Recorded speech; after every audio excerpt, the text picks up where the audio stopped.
ওকে, যদি ক্লায়েন্ট কোনো লোগো না দেয় তাহলে আপনারা ক্যানভা থেকে করতে পারেন বা গুগল থেকে এরকম যে কোনো লোগো সিলেক্ট করে নিতে পারেন। লোগো গুগল থেকে লোগো সিলেক্ট করলে আপনার লোগোটা ক্লায়েন্টের মতো করে এডিট করতে পারবেন, এটা একটা সমস্যা।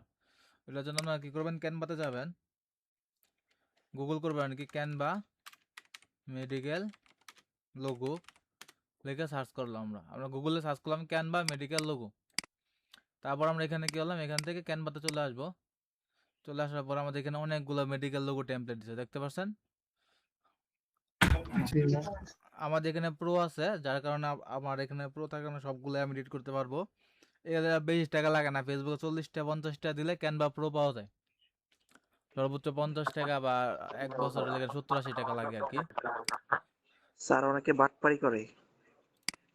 বাটপারি করে না এটা বলবো না, সবাই তো আর বাটপার না, সবাই বাটপার থাকলে কি অনলাইন থেকে চলতো। আপনি একটু দেখে নেবেন, তার রিভিউগুলো দেখে নেবেন, তাহলেই হবে।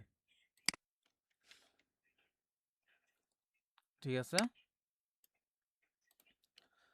সবাই বাটপারি করে না, কিন্তু আপনারা কেনার সময় একটা গাইডলাইন আছে, মানে একজনের কাছে একটা জিনিস কিনবেন, ওটা অবশ্যই একটা গাইডলাইন ফলো করে কিনতে হবে। ঠিক আছে, নিজের ইচ্ছা স্বাধীন কিনতে পারবেন না, যে কাউকে দেখে টাকা দিয়ে দিলে মানে সে বাটপারি করবেই।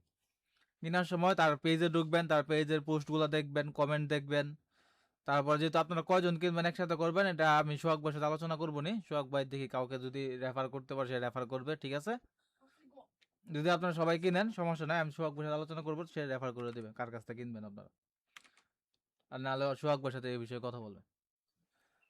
জি স্যার। আচ্ছা, আর একটা হচ্ছে লোগো তৈরি করার সময় অবশ্যই ক্লায়েন্টের কালার ঠিক রাখতে হবে। ক্লায়েন্টের কি রাখতে হবে, ক্লায়েন্ট যে কালারে ওয়েবসাইট করতে হবে ওই কালার দিয়ে লোগোটা করতে হবে।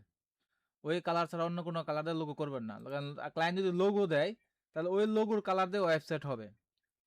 একটা হচ্ছে সিস্টেম, হচ্ছে এটা হচ্ছে ব্র্যান্ডিং। এটা কি সিস্টেম, ব্র্যান্ডিং। ব্র্যান্ডিং এর নামই হচ্ছে সবকিছু এক থাকবে, সবকিছু এক থাকবে। যেমন ফেসবুকে যদি আপনি ঢুকেন, দেখবেন ফেসবুকের যে নীল কালার, একটা ব্লু কালার, এই কালারটা ফেসবুকের লোগোতে আছে, ফেসবুকের ওয়েবসাইটে আছে, ফেসবুকের অ্যাপে যান অ্যাপে আছে, সব জায়গাতে আছে না এই কালারটা ফেসবুকের। জি স্যার। যে কোনো প্রতিষ্ঠানে যে কোনো ইভেন্টে যাবেন দেখবেন ওই সেম কালারটা তারা ইউজ করতেছে, কারণ হচ্ছে এটা হচ্ছে ব্র্যান্ড কালার। এটা কি কালার, ব্র্যান্ড কালার, যার কারণে এটা সবাই কি করে তারা ইউজ করে। তো এটা এরকমই, মানে সিস্টেমটা হচ্ছে এরকম, মানে একটা ক্লায়েন্ট যদি আপনাকে লোগোতে মতো কালার থাকে, লোগো দেয়, তাহলে লোগোর কালার অনুসারে করবেন। আর ওয়েবসাইটে যদি লোগো না দেয়, আর যদি বলে যে আমার ওয়েবসাইটে যে কালার আছে মানে তোমার ইচ্ছা মতো কালার করো, তাহলে তো আপনি ইচ্ছা মতো করলেন। আর যদি ওয়েবসাইট দিয়ে দেয় তাহলে ওই ওয়েবসাইট অনুসারে কালার দিয়ে করবেন, ওয়েবসাইটের কালার অনুসারে করবেন। মানে কালারটা ক্লায়েন্টের কাছ থেকে নেবেন, লোগো যদি ক্লায়েন্ট না দেয়, ক্লায়েন্ট কালার বানানোর সময় ওই ক্লায়েন্ট যে কালার দেবে ওই কালারগুলো ইউজ করবেন। ঠিক আছে, জি স্যার। আচ্ছা আমরা এখানে প্রায় কালারের কাজটা শেষ করে ফেলছি।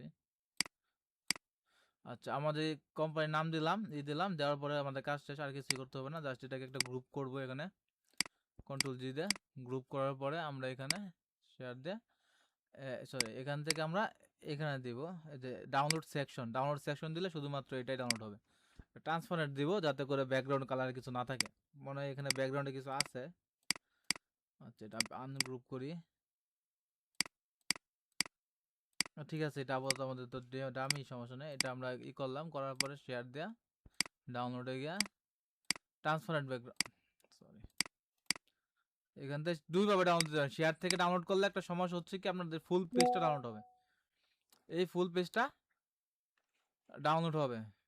আর যদি আমরা এখান থেকে ডাউনলোড সিলেকশনে যাই, তাহলে আমাদের শুধুমাত্র এইটুকুই ডাউনলোড হবে, অন্য কোনো অংশ ডাউনলোড হবে না। এখান থেকে ডাউনলোড দিলাম, পিএনজি অবশ্যই ডাউনলোড হবে, পিএনজি থাকলে এটা ব্যাকগ্রাউন্ড ট্রান্সফার থাকবে। আচ্ছা, এখানে আমাদের লোগো রেডি না, ক্লায়েন্টের সাইডের নাম দিয়ে দিলাম, ক্লায়েন্টের এখানে স্লোগান দিয়ে দিলাম, একটা আইকন দিয়ে দিলাম। এখন তো ক্লায়েন্ট কোনোভাবে বুঝতে পারবে যে এটা আমার তার সাইট না, মানে লোগোটা অন্য খাতে ডাউনলোড করছি বা ক্যানভা থেকে বানাইছি। ক্লায়েন্ট এটা বুঝতে হবে না, ক্লায়েন্ট মনে করবে আমরা এটা তাকে ফ্রিতে দিছি, তাই না? জি।